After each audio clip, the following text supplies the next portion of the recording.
This last year, we produced 2 studies to evaluate the risk of catastrophic wildfire and then subsequent post-wildfire flooding in the Upper Rio de Flag watershed. Now, there's a couple reasons we did this, and a lot of that has to do with the fire history that we've had in this area. As you know, in 2022, we had the pipeline fire, which started around here near Schultz Pass and then went out east to affect the communities in the east, the timberline area. You've probably heard as well that after the fire burned that side of the peaks, we had really significant post-wildfire flooding that impacted that area. Now, during the burn of the 2022 pipeline fire, there was some concern that it might move west into the Upper Rio de Flag watershed, which is all this kind of outlined light blue area here. Of course, the pipeline fire didn't do that, but after that year, we decided, we really need to understand the risk of fire in the Upper Rio de Flag watershed, because we all know at this point that fire is an inevitability on this landscape. This is a landscape that was built to burn. These ponderosa forests are adapted to fire, and the risk of catastrophic wildfire is a real risk at this time.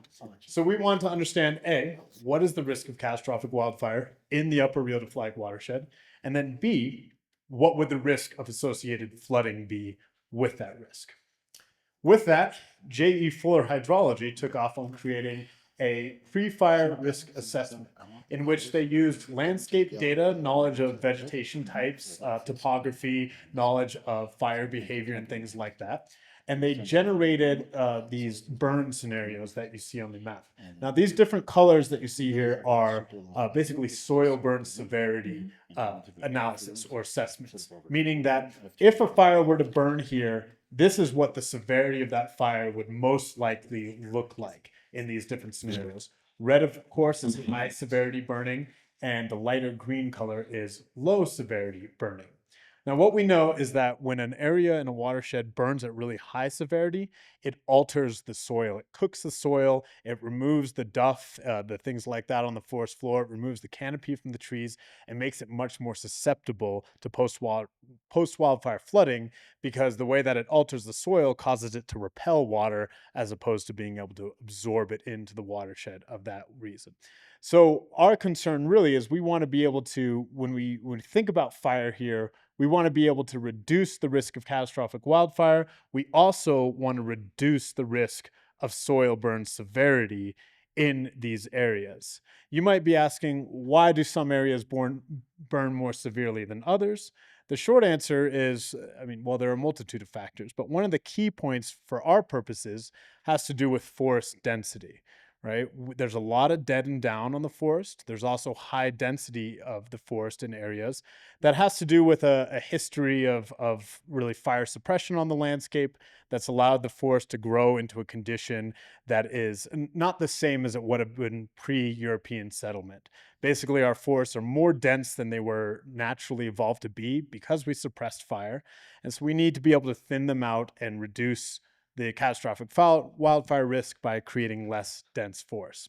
So J. Fuller Hydrology came up with this pre-fire or this catastrophic wildfire assessment risk here. This is that kind of soil burn severity map.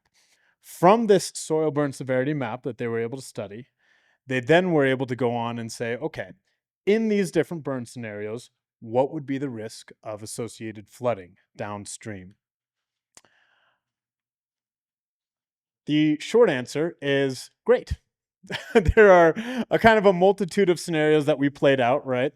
You see there's burn scenario 1, which is just the burning of that one section, burn scenario 2, which is the burning of that other section, and burn scenario 3.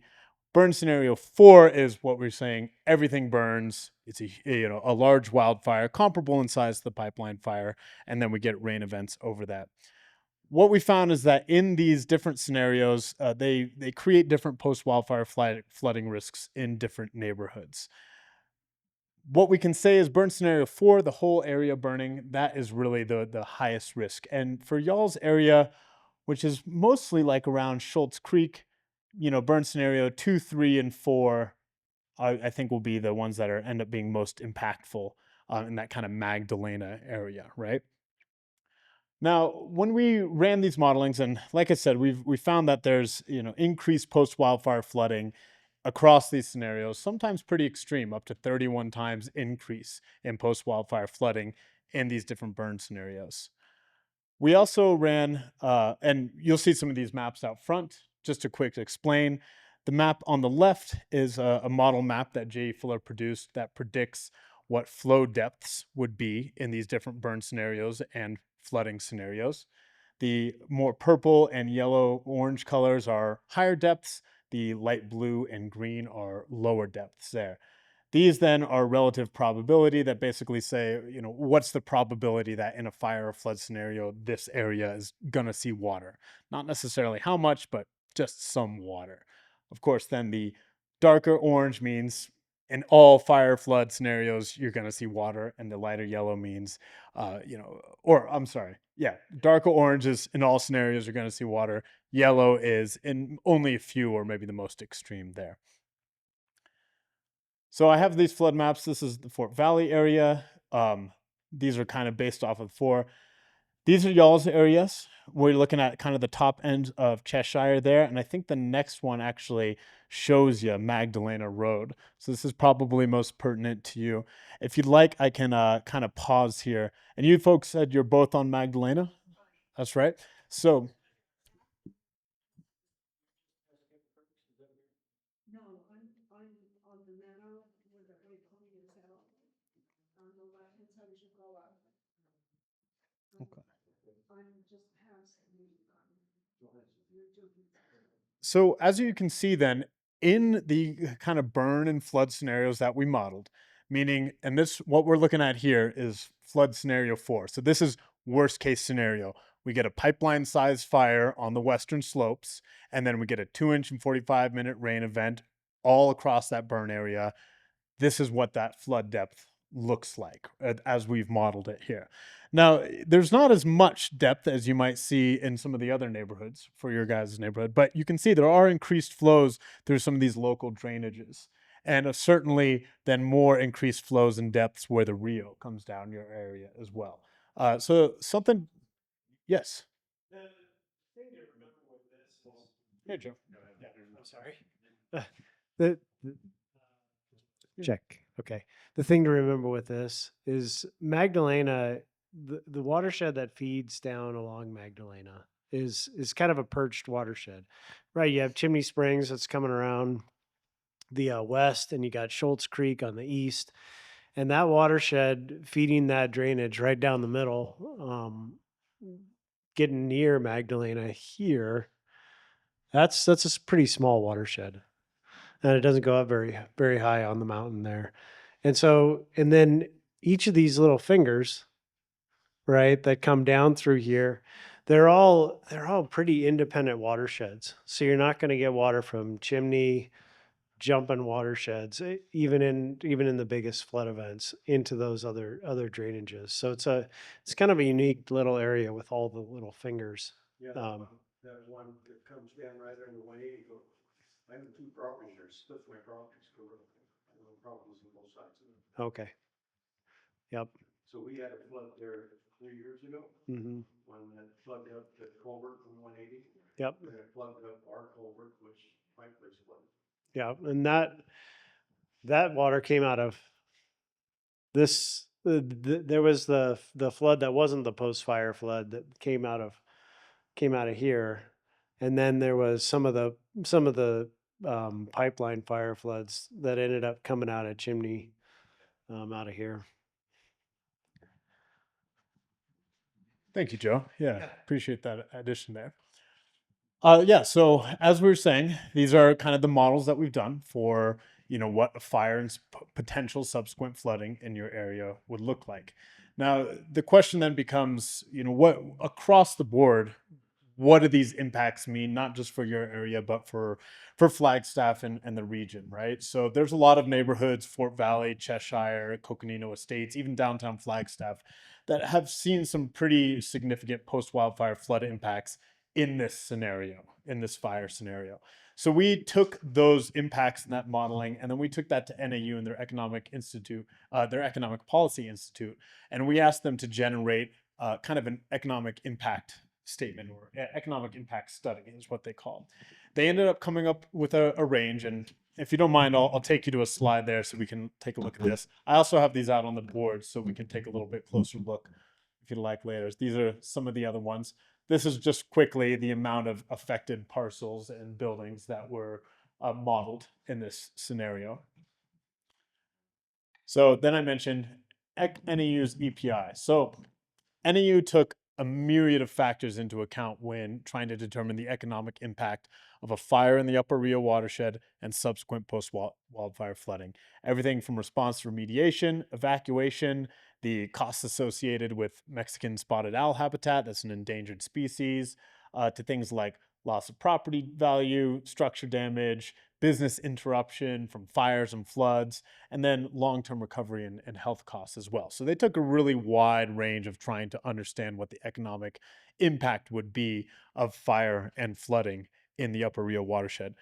What they came up with is that in the lower bound and kind of a lighter scenario, right? So smaller fire, less flooding, we're looking at roughly $535 million in economic impact to Flagstaff and the greater region. The upper bound, which is that large scenario 4 fire and subsequent post-wildfire flooding, we could reach up to $2.8 billion in economic impact for the local area and the region as well. All this means is that the costs are significant with this risk, right? Having a risk like this unmitigated is not something we want to just sit wildly by.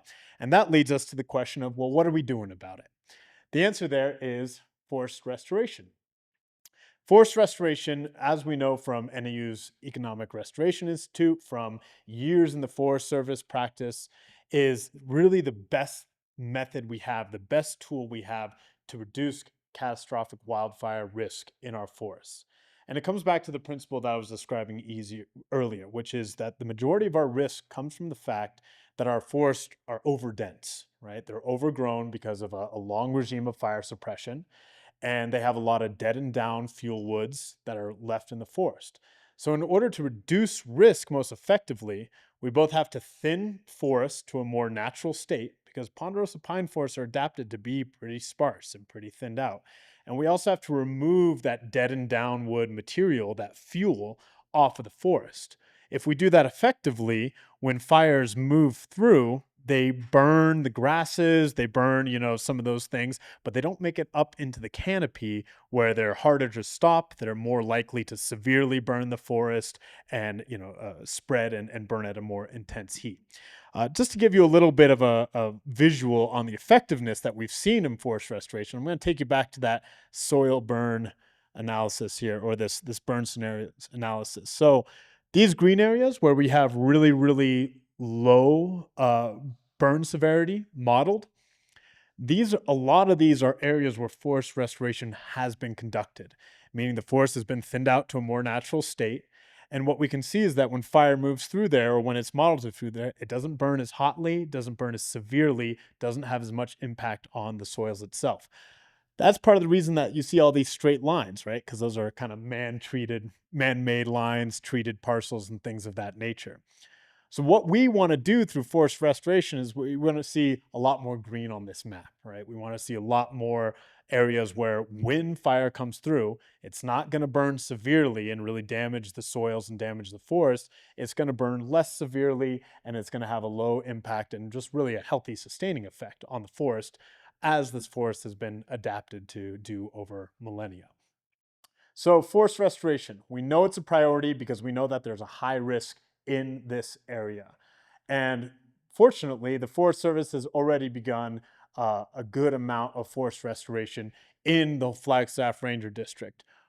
Forest restoration most frequently consists of mechanical thinning, right? So that's kind of like lumber scale type things, going in, chopping out wood, taking it off the forest, but it can also consist of prescribed fire and sometimes hand thinning treatments, like folks out with chainsaws, right? A little smaller scale.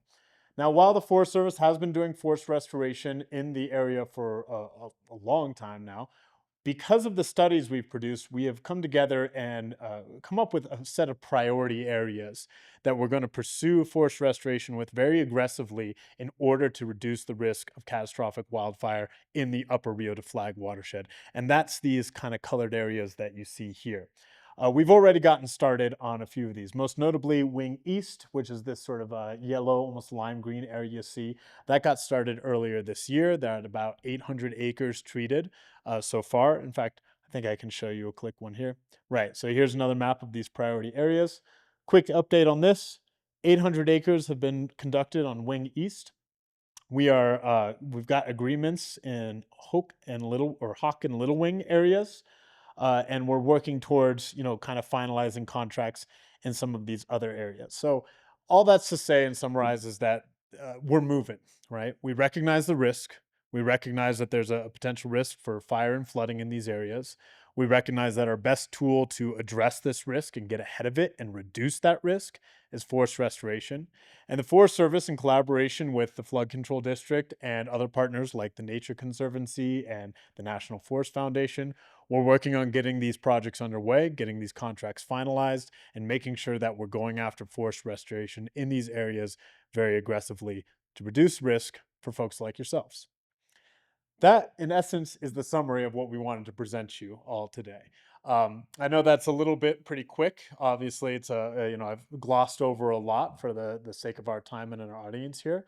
But with that summary, I'd like to give you an opportunity to, kind of ask your questions, both in terms of the risk that we've modeled and what forest restoration might look like while it's underway, for you as folks. So any questions you might have, we're here to answer.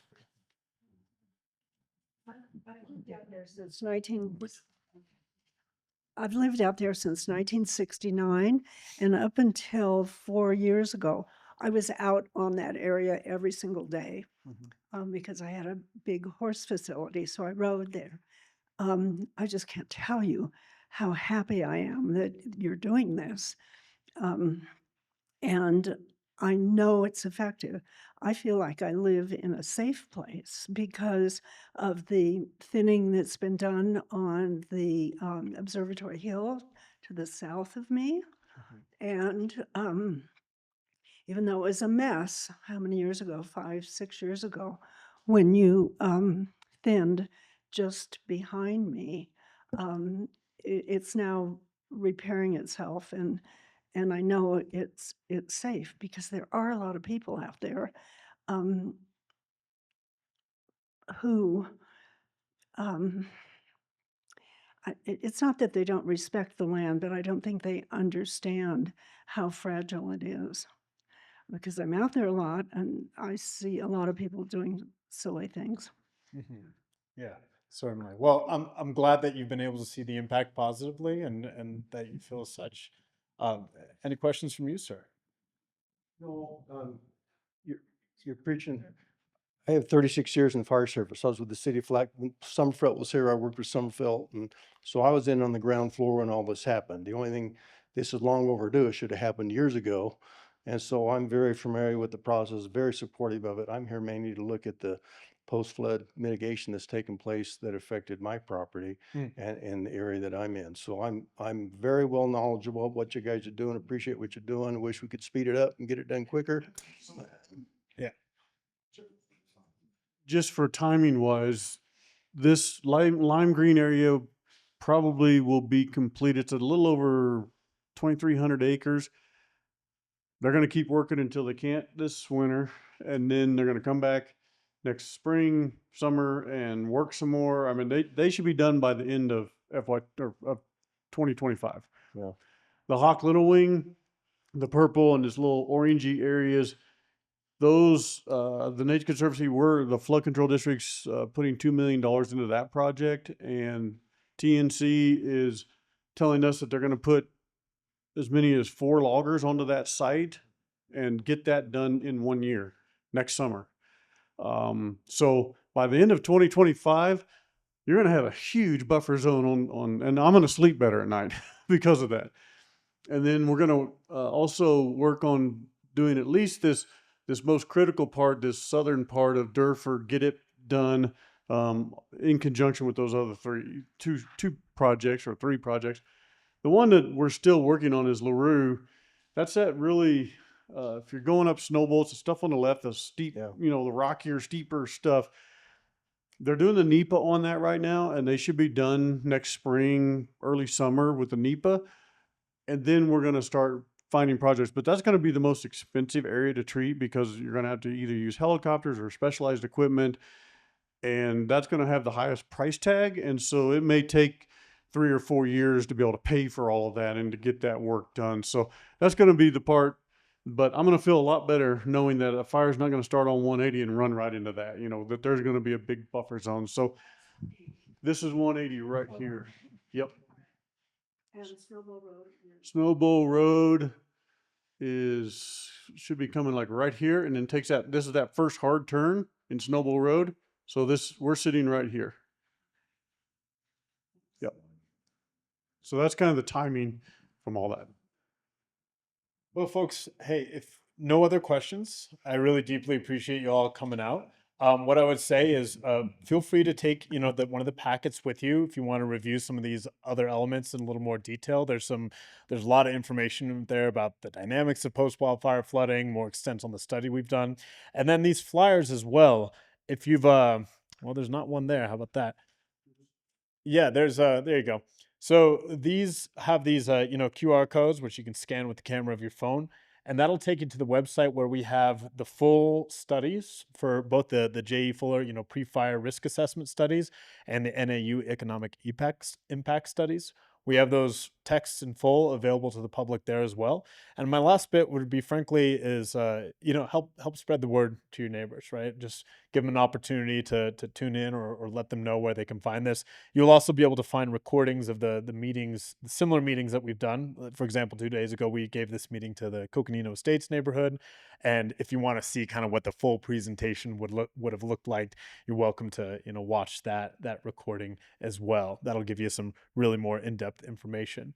But I think that, the primary reason that we're out here is one, we want folks to understand that there's risk, we know about it, and here's what we're doing about it, right? Here's what we're pursuing. And frankly, so folks are familiar too with the activities of forest restoration, so that when they see mechanical thinning on the forest, when they see log trucks coming out, when they see prescribed burns happening, they understand that these are all tools that are being utilized to reduce the immediate risk in their area.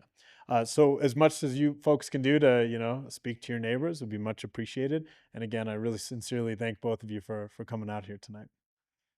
One more comment. Yes, sir. I don't know how much interoperability you have with the other. I know the cooperation you have with the city flag staff and I also sit on the fire board for Summit. So the part of the problem that caused the flood that I was in was in the thinning that took place up above Dry Lake Hills 3 or 4 years ago, and then they had a microburst up there, and it was just right after then we had all that burned material come through. Just timing, that's bad timing. But part of the flood problem was that culvert that's between Magdalena and Kelly McCoy right there in that's a DOT state culvert. Well, it plugged, and when we put a culvert in a private drive, they made us double the size of the one under the highway. And I said, well, you're requiring us to double this. This is like putting a fire hose in a straw. And they said, oh, we're going to fix that. Well, that was 20 years ago. So I don't know how much interaction you have with DOT and the state, but that's got to be fixed. They just fixed the one by Fire Station 5. They spent all summer fixing that off the Schultz Creek area coming down there. That was well needed to fix, help all those people in Coconino Estates. But they've got to fix that culvert there. And I was told they're going to fix it 20 years ago. And I've lived in the area for 40 years, and it's not being done. Well, you've correctly identified one of the great challenges of flood mitigation, which is jurisdictional boundaries. And so I can't speak for DOT and what they have or are planning to do. What I can tell you from the flood control district perspective is a little bit what we do in order to preserve the effectiveness of downstream flood mitigation, and that is watershed restoration. After a fire, we found that the only way to make sure that downstream flood mitigation infrastructure preserves its function, doesn't get plugged up, is if we do watershed restoration up on the forest. Yeah. This is channel stabilization, alluvial fan restoration, going and finding all those places that have been really eroded by heavy flood flows and are sourcing sediment, downstream sediment and debris, and returning those into, true alluvial fans that are giving the water a chance to slow down, spread out, drop out its sediment, drop out its debris, so that by the time it gets off the forest into the infrastructure downstream, it's clean water that can pass without plugging it up. That is a tried and true part of all our post-wildfire flood mitigation. And one of the things that we're hoping to do in the Upper Rio is actually to begin I think I don't know, it's probably the slides after this. We're hoping to do a pilot program of what we're calling pre-fire or proactive watershed restoration. So we've identified some areas for essentially to pilot project this. So historically, we've always gone in after a fire, after we're seeing these issues, and then done watershed restoration. But in cooperation with the Forest Service, we've started to identify areas where there might be some merit in going in and restoring watershed function and supporting watershed function ahead of a fire, so that when we inevitably get a fire in the area at some point, the watersheds will be well equipped to handle the flows there. So again, I apologize that I can't speak directly to your local problem, but I can tell you that sediment and debris plugging up infrastructure downstream is something we're very concerned with, and we have good systems to address it not only after a fire, but we're now working on trying to come up with preventative measures to make sure we avert that crisis before it starts. Okay. Yeah, thank you. And What does DWW PNS RS? Oh, CBW, PNS, and RS. Do you remember what These are different, like, types of structures? yeah, different types of grade control structures. So you're gonna be, what they're looking at. Well, sorry. This is some of Alan Hayden's work, but a lot of times what ends up happening through here is these channels will degrade really fast. They'll drop out a lot of sediment, and then those flows will start to dig back down through the meadow that they're coming down through. So this is a mix of like channel grade control structures, cross vein weirs, and various Plug and spread, I think is what we. yeah, various stabilization and spreading techniques that they don't mitigate a lot of flood waters, but they help mitigate the amount of sediment that's in that water as it's translating downstream. And important to add when we're talking about these thank you. When we're talking about these watershed restoration features, particularly in these on-forest ones, these aren't concrete check dams or things like that. These are rock structures, usually buried rock structures. These are things that are designed to really integrate into the natural environment very readily. So you don't have to fret about anything like true infrastructure being built on forest there. Yes, the Forest Service would never let us. Yeah, but good questions. Any other questions, folks? No. Thank you. Appreciate it. Yeah. Well, again, we really appreciate you being out here. Please do, if you want to see the full presentation, please do visit the website. You can see that recording from Coconino Estates, and that'll give you, if you're interested in learning and more depth about this, that'll give you a good opportunity to do so. So we really do appreciate you being here.